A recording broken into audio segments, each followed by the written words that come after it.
Tout de suite sur Séance Radio, retrouvez Next Épisode en direct de Cannes Série. Bonjour à toutes, bonjour à tous, bienvenue dans Next Épisode, votre podcast consacré aux séries habituellement diffusées tous les mardis à 19h sur Séance Radio et partout, tout le temps sur Internet, à retrouver sur vos applications de podcast favorites. Ici on débriefe, souvent on analyse, éventuellement on s'écharpe évidemment, mais tout ceci dans un respect du produit, de l'amalgame. Jupe, je ne sais pas. Bon, c'est le dernier podcast consacré au festival Cannes Série avec mes chroniqueurs chéris, Perrine Kenson. Oui, bonjour Romain, ça va? Jean-Maxime Reynaud. Ouais. Et ma star, ma restar, Sophie-Marie Larouille. On a une star pour les gens qui nous aiment. Qui a une petite chronique pour nous à la fin de l'émission. Alors vous savez, aujourd'hui, on va faire le bilan calmement, en se remémorant chaque instant. Moi, je veux connaître vos palmarès personnels avant la cérémonie qui aura lieu ce soir. Je vous rappelle donc les séries qui étaient en compétition. Félix, une série catalane. The Typist, allemande. Killing Eve, une série américaine. When Heroes Fly, une série israélienne. Mother, série coréenne. Il Cacciatore, oui, bravo. Une série italienne. Aquí en la Tierra, une série mexicaine. Undercover, une série belge. State of Happiness, une série norvégienne. Et Miguel, une série israélienne. Alors, on va commencer par la meilleure musique. Les amis, pour vous, quelle est la série qui mérite le prix de la meilleure musique? Perrine, peut-être? Pour moi, c'est sans contexte, parce que la musique, c'est vrai que c'est pas forcément quand on regarde la série, il y a quelque chose auquel on fait attention en premier. Mais par contre, dans Miguel, la série israélienne Miguel, cette musique accompagne tellement bien l'action. Donc c'est une musique de... Attention, je vais massacrer un prénom et un nom. Ofir Lebovitch. Non, mais du premier coup. Ofir Lebovitch. Ofir Lebovitch. Tu l'as mis dans ta main, c'est pas possible. Alors non, non, mais ce qui est très bien dans sa musique, c'est que voilà, il alterne autant les cuivres que les cordes, que les percussions, les rythmes un peu Amérique du Sud, mais aussi quelque chose d'un peu électro par moment. Donc on est dans une ambiance un peu particulière qui accompagne très bien l'espèce de tumulte intérieur du personnage principal qui est Tom. Et je trouve qu'elle a été particulièrement efficace et très agréable par ailleurs à écouter. D'accord, donc Miguel pour Perrine. Alors toi, Jean-Maxime, quelle est la série qui mérite? Pareil, pour la musique, j'ai voté Miguel. Mais de manière générale, en fait, je trouve que... Enfin, je comprends pas très bien pourquoi il y a eu un prix sur la musique. Parce que globalement, on n'a pas eu des séries avec des musiques hyper intéressantes. Exactement. Et quand elles l'étaient, c'était des chansons reprises qui existaient déjà, quoi. Des arrangements très très sages. Ouais. Donc c'est Miguel, mais presque par défaut, parce que j'ai pas non plus été renversé, mais c'était le plus intéressant en tout cas. Et pour juste surenchérir sur ce que disait Jean-Maxime, c'est que c'est dommage que oui, tu as un prix pour la musique, pourquoi pas, mais dans ce cas-là, pourquoi laisser tomber la mise en scène ou ce genre de choses en fait? Peut-être parce qu'il y a un compositeur dans le jury, alors ils se sont dit... Je pense que c'est exactement ça en fait, qu'ils ne sont pas allés chercher plus loin, ils se sont dit, puisqu'on a un compositeur, on va faire un prix là-dessus, c'est du sur-mesure j'ai l'impression. Ouais. Et c'est dommage à un moment où justement la série télé devient excellente en musique, je pense à certains compositeurs comme Jeff Russo qui font un super boulot sur des séries, et on se dit c'est très très dommage, je pense à Counterpart où la musique est vraiment fabuleuse. Ouais. C'est là, souvent, on n'a pas vraiment été transi, quoi. C'est souvent sur des séries avec des grandes épopées, etc. Et on n'a pas eu ça du tout ici. Donc il n'y avait pas de souffle épique dans ces séries qu'on a vues. Alors moi, je vais vous faire un scoop. Moi aussi, c'est Miguel. Ouais. Non, franchement, c'est... Surtout parce que, mais encore une fois par défaut, parce que c'est la seule que j'ai vraiment remarquée finalement. Dans les autres séries, au pire, elle me tombait des oreilles, au pire, j'y faisais même pas attention, quoi. Ouais. Petite, allez, s'il y avait un prix de consolation, la musique de Killing Eve, parce qu'en fait, je l'ai eu dans la tête pendant tout le festival. Ouais. Parce qu'il y a une chanson dans la série que vous allez bientôt découvrir, ou que vous avez déjà sûrement découvert, parce qu'elle a déjà été diffusée aux États-Unis. Et on a appris que Canal l'avait acheté d'ailleurs aujourd'hui, donc voilà. Profitons-en. Donc elle sera bientôt diffusée sur Canal+. Ouais. Et voilà, elle est hyper entêtante et vous risquez de la voir pendant 15 jours dans les oreilles, quoi. Là, on passe maintenant à la musique du meilleur scénario. Au meilleur scénario, excusez-moi. Donc, pour toi, Perrine, c'est quoi le meilleur scénario? Le meilleur scénario pour moi, c'était State of Happiness, la série norvégienne. State of Happiness, parce que c'est une série qui convoque beaucoup de choses à la fois donc des histoires très personnelles, donc sur cette société norvégienne dans une petite ville en 69. Donc on est des histoires de grossesse hors mariage, des histoires de trouver du travail, de mariage dans des hautes sphères de de la société, mais aussi on convoque l'arrivée du pétrole, la fin de la pêche, les changements sociaux du début fin des années 60, début des années 70. Et je trouve qu'en fait, ce mélange du macro et du micro dans les thématiques fonctionne très bien et surtout est très très bien ficelé les uns aux autres. Ces deux choses sont très ficelées les unes aux autres intelligemment dans cette série norvégienne particulièrement. Jean-Maxime ? Je suis assez d'accord avec toi, mais moi j'ai plutôt voté pour Killing Eve. Parce que le ton de Phoebe Waller-Bridge, alors elle avait un petit avantage par rapport aux autres, c'est qu'on connaissait déjà d'autres séries qu'elle a fait, qui étaient déjà top, Fleabag et Crashing, et là on retrouve exactement ce ton qu'on avait aimé, donc c'est imparable en fait, elle est tellement douée, et puis mettre des personnages féminins en avant comme elle l'a fait, qu'on nous montre différemment par rapport à ce qu'on a l'habitude, dans un thriller d'espionnage différent, enfin il y a à peu près tout réuni pour que ça fonctionne, et elle l'a vraiment bien fait, quoi. Voilà. Alors moi, je trouve vos choix curieux. Ah oui. D'accord. Non, State of Happiness, je trouve que l'idée de faire une série sur fond de pétrole, etc., ça m'intéresse un peu, mais le traitement est tellement lourd, quoi. À des moments, je trouve ça assez lourdingue et tout. Donc, ouais, je trouve que c'est encore une fois très didactique. On passe trop de temps à m'expliquer ce que c'est que le pétrole et compagnie, et puis comment on le fore. Alors, je pense que je peux maintenant faire une thèse sur comment on peut aller forer le pétrole et comment ça se passe. Et tu vois, avant cette série, tu ne pouvais pas. Et ça, c'est bien. La question, c'est est-ce que j'avais envie de le savoir ? Oui, maintenant, tu seras hyper bon en question pour un champion, par exemple, tu vois. Et ça, c'est cool. Ou au trivial. Et Killing Eve, honnêtement, je trouve pas que le scénario soit foufou. C'est-à-dire, en fait, c'est une histoire d'espionnage. Alors, certes, c'est des femmes, etc. Mais de base, j'ai l'impression qu'on a vu ça 100 fois. L'exécution et ce qu'elle en fait m'a beaucoup plu et m'intrigue beaucoup, parce qu'on n'a vu jamais qu'un épisode. Mais honnêtement, je suis pas à fond sur ces deux séries-là. Moi, encore une fois, j'ai choisi Miguel. Ah. Je trouve que la série m'a beaucoup touché, que c'était pas évident. En plus, il y avait un travers, c'est raconter cette histoire de jeunes homosexuels israéliens qui décident d'adopter un enfant guatémaltèque. Et en plus de montrer que c'est pas un bon père, qu'il n'y arrive pas, que l'adoption c'est compliqué, c'était super touchy. C'était un coup à ce qu'on découvre une série en disant en fait il y a un amalgame en disant voilà, les homosexuels sont pas des bons pères, regardez la preuve, quoi. Ne leur filez pas des gamins à adopter. Et en fait il y arrive d'une manière hyper tendre et en même temps en étant assez dur avec ce sujet et dans l'exécution de ce sujet. En même temps, on se marre un peu. Il y a des moments assez poétiques, assez mignons. Je trouve que c'est le scénario. Enfin, moi, c'est le scénario qui m'a le plus plu, en tout cas. Allez, on passe au prix d'interprétation. Il sera remis ce soir. Perrine. Moi. Oui. Ah oui, alors en plus c'est ça qui est terrible, parce que j'étais en train de me dire, j'ai oublié le nom de l'actrice, c'est horrible. C'est horrible. Quelle actrice ? C'est l'actrice de Killing Eve, qui n'est pas Sandra Oh. Jodie Comer. Merci, Jodie Comer. Parce que je sais pas pourquoi j'avais James Corden dans la tête, ça n'avait rien à voir. Rien à voir. Physiquement, attends, je réfléchis. Non. Peu. Soyons francs, peu. Donc en effet, Jodie Comer. Jodie Comer, oui, allez, la fille de Killing Eve. Non, mais voilà, Jodie Comer, c'est vraiment. Elle m'a. Il y a eu pas mal de bonnes interprétations dans les séries qu'on a vues. Hein. Il y a eu quand même. Ça a été un choix pas simple en vérité pour moi. Mais elle, ce que j'aimais, c'est que dès le premier plan que je l'ai vue apparaître dans cette série, elle est là dans la scène d'ouverture, premier plan.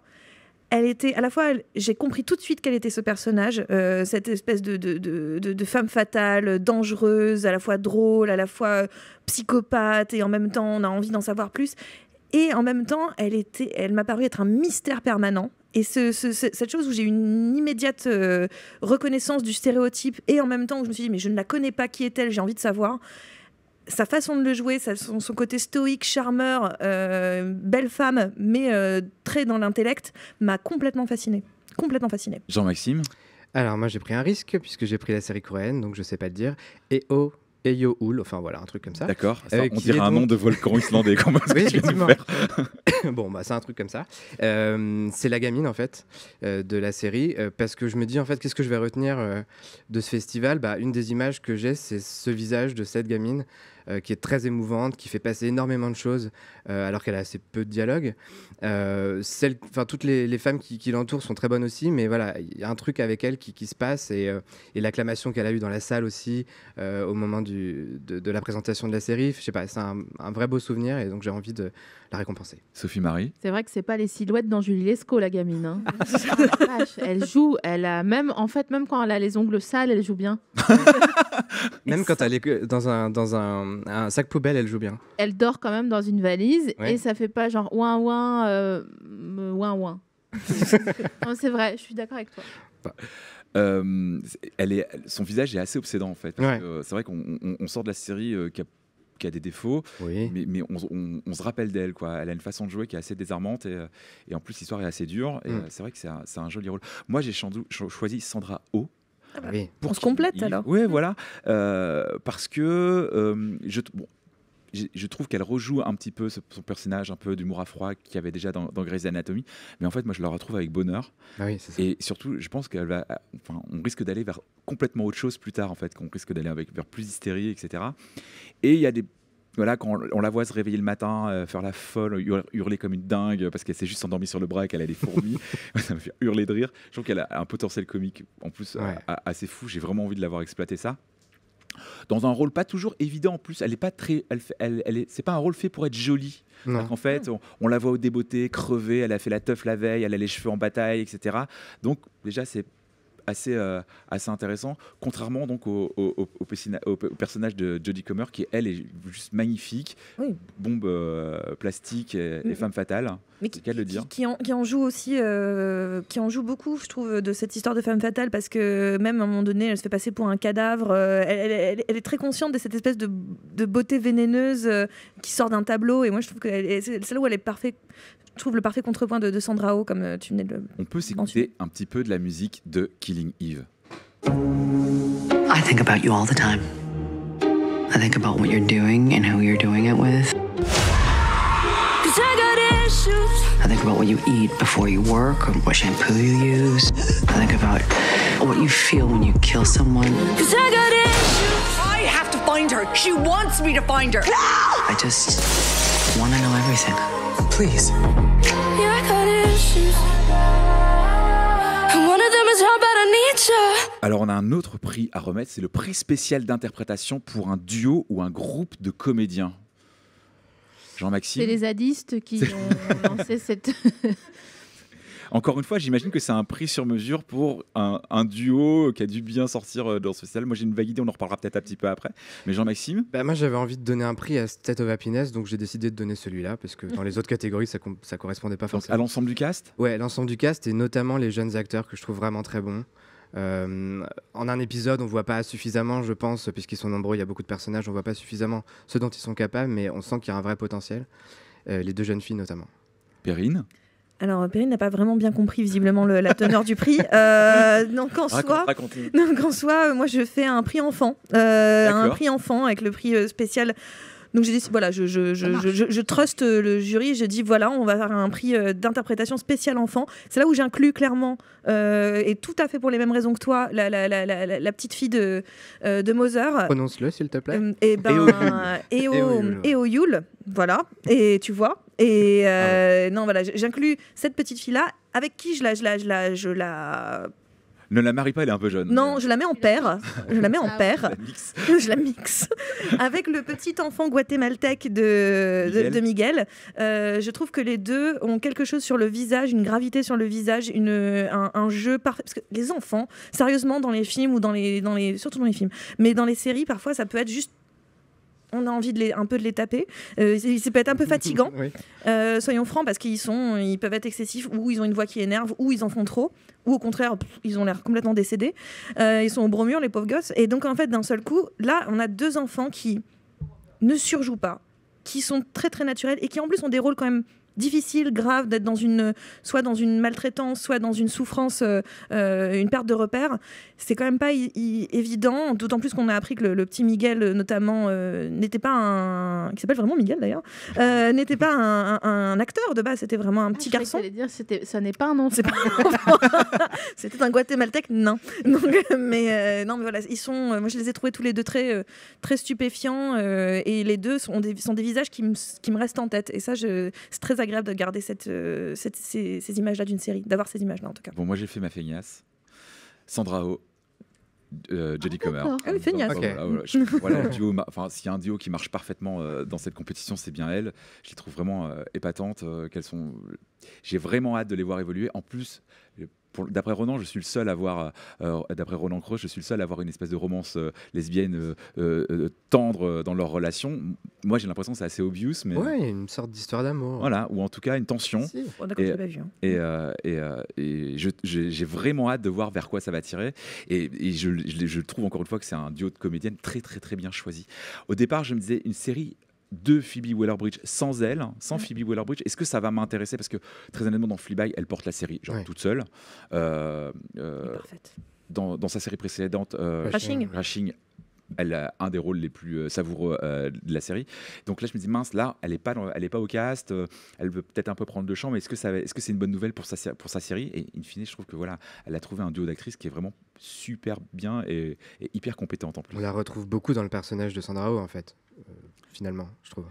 Ouais, mais j'ai peut-être, comme elle a aussi ce côté très très joli, je la cherche aussi peut-être dans l'humour à froid qu'elle peut avoir dans le personnage de Jodie Comer. Donc c'est assez intéressant justement d'aller chercher la choronneuse dans ces personnages. Ouais. Est-ce qu'elle est ici, est-ce qu'elle est là?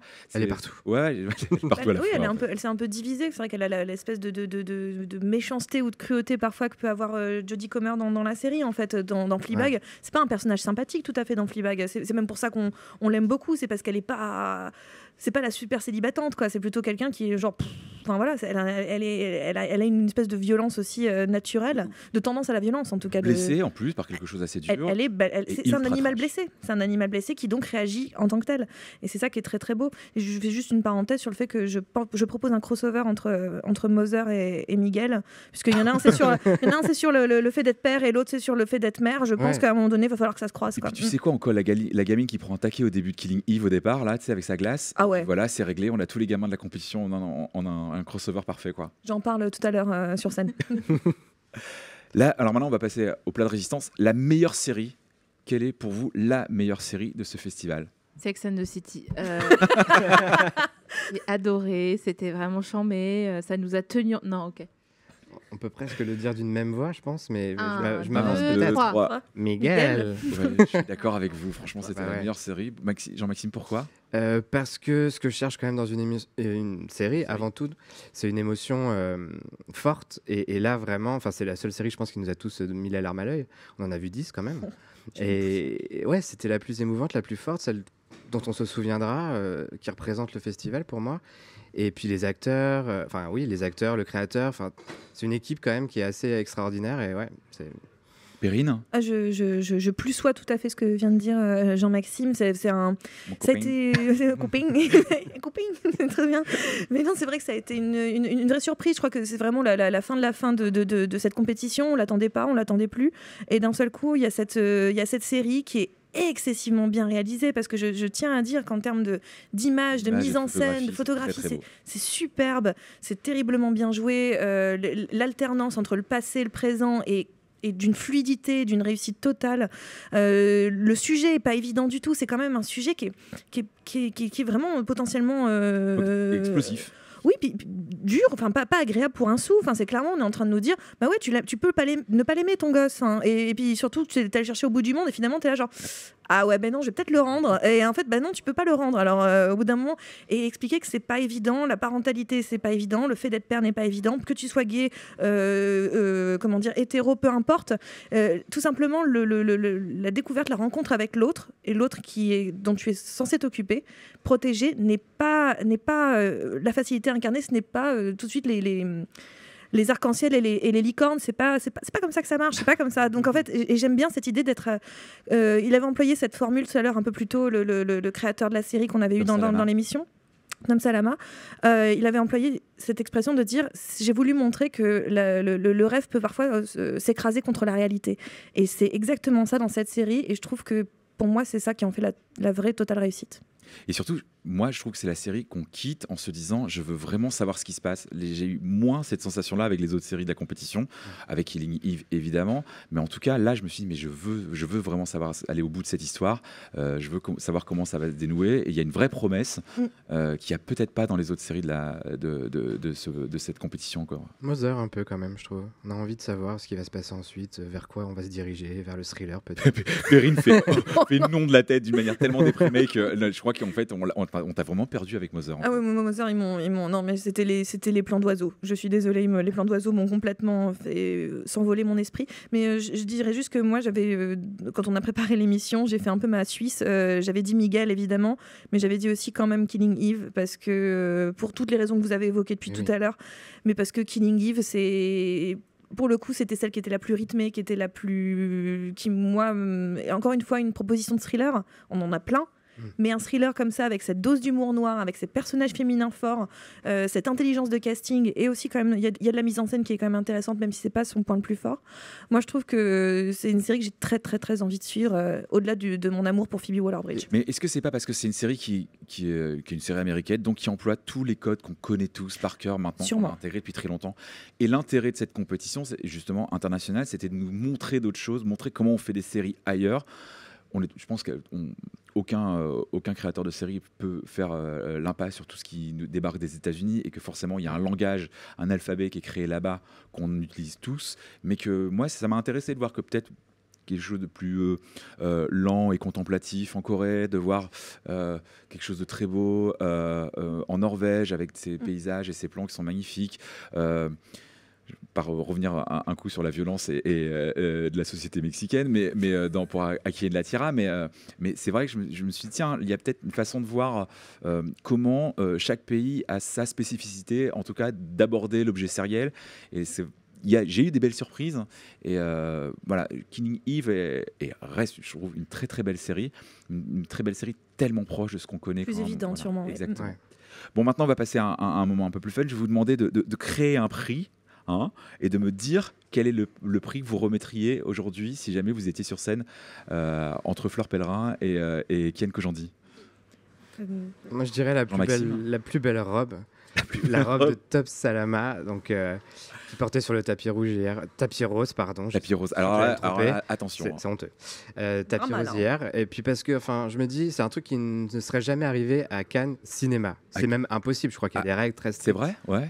En fait, quand c'est des créateurs, ils ont le droit, eux, alors que nous, pauvres personnes lambda qui montons les marches, si t'as pas tes talons, tu restes à la porte, quoi. Ouais. Mais est-ce qu'un homme avec une robe, oui. En tout cas, j'ai pas une robe, mais j'ai déjà vu des gens monter avec littéralement des peaux de bêtes sur le dos, hyper bizarre et vraiment dégueulasse. Mais c'était mais sûrement, ça grouillait. Mais en tout cas, mais comme c'était le cinéaste, il avait eu le droit de le faire, quoi. Donc, mais en effet, jusque-là, ce n'est pas vu à Cannes Cinéma, en 71 ans. Symbole un peu queer, sympa, quoi. Ça m'a fait penser non, c'est pas un nageur, c'est un patineur américain qui est allé je sais plus si c'est aux Golden Globes ou aux Oscars, avec une tenue assez improbable et un harnais en cuir sous sa veste.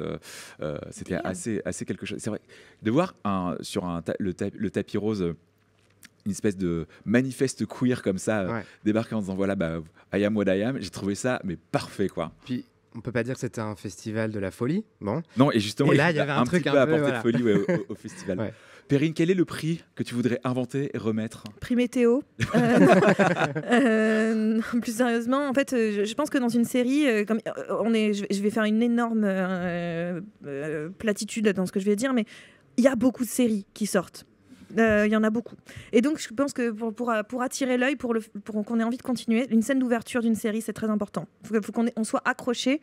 Déjà que le pilote nous accroche, mais il faut que dans le pilote, la scène d'ouverture nous accroche aussi, pour qu'on ait envie de continuer. Et pour le coup, on a eu pas mal d'ouvertures plutôt intéressantes dans les séries qu'on a vues.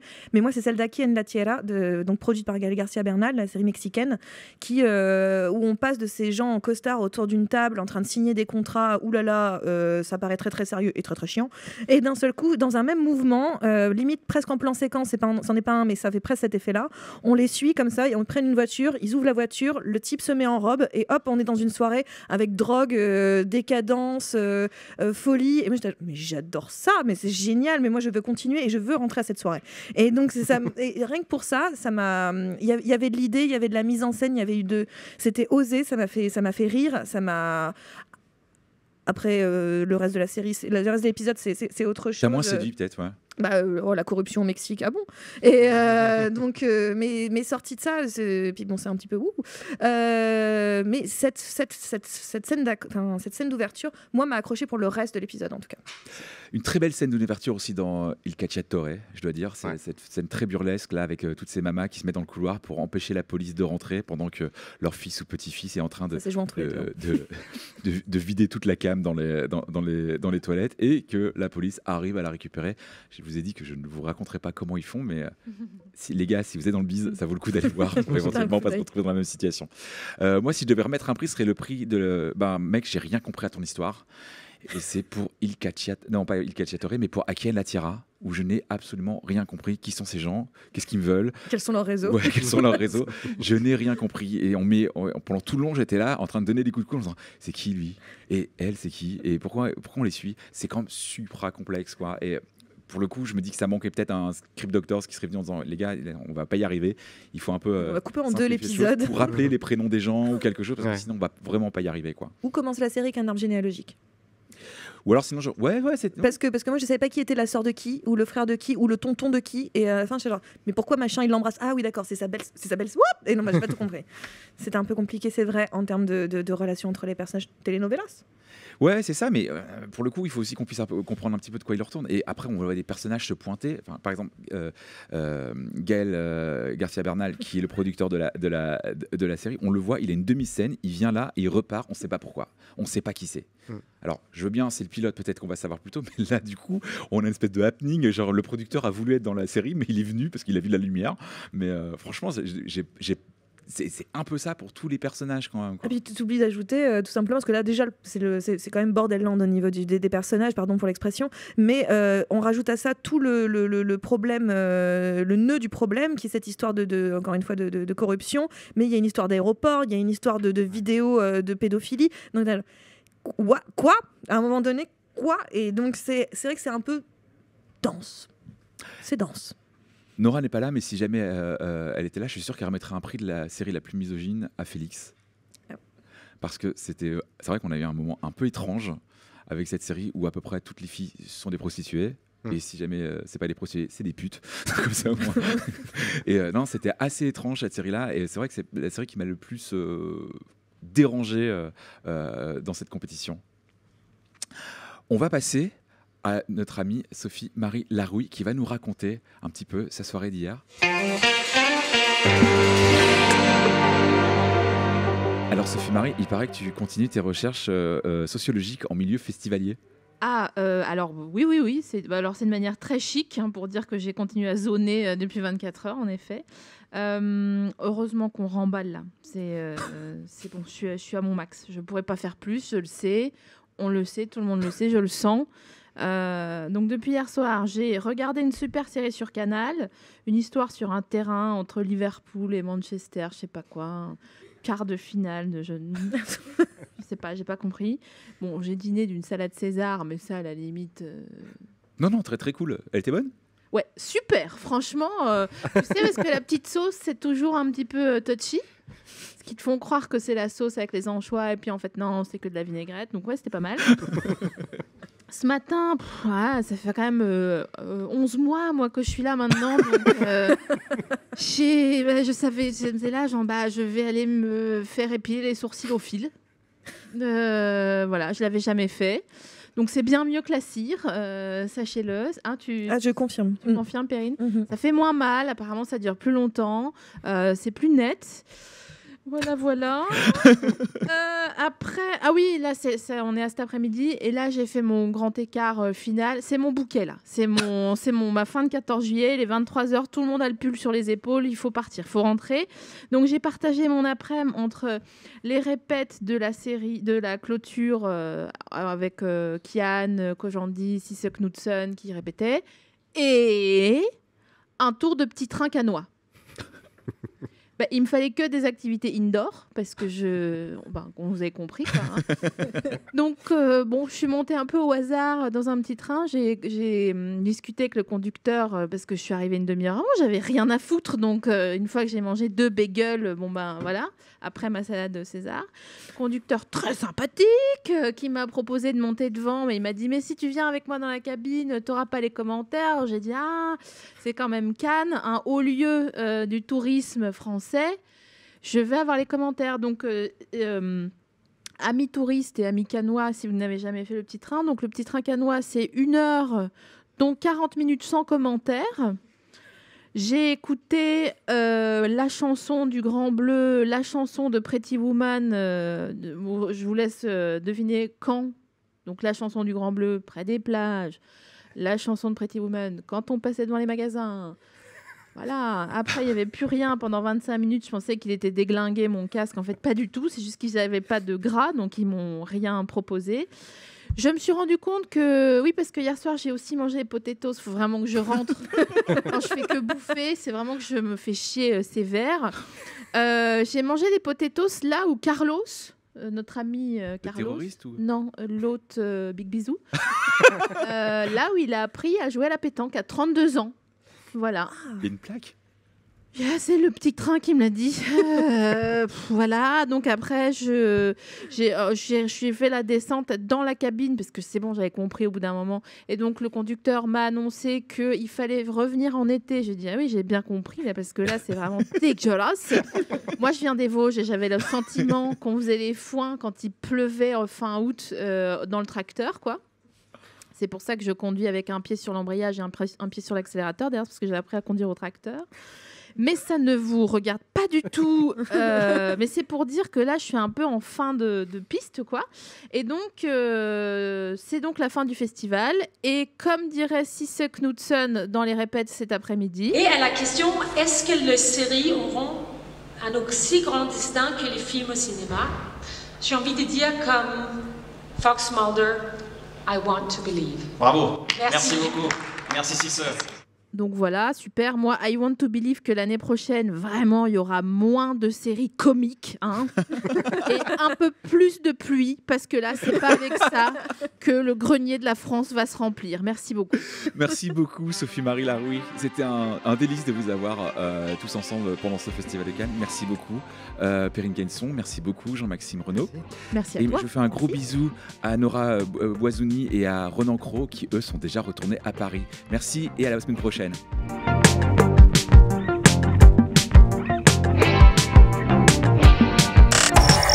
C'était Next Épisode sur Séance Radio, en direct de Cannes Série.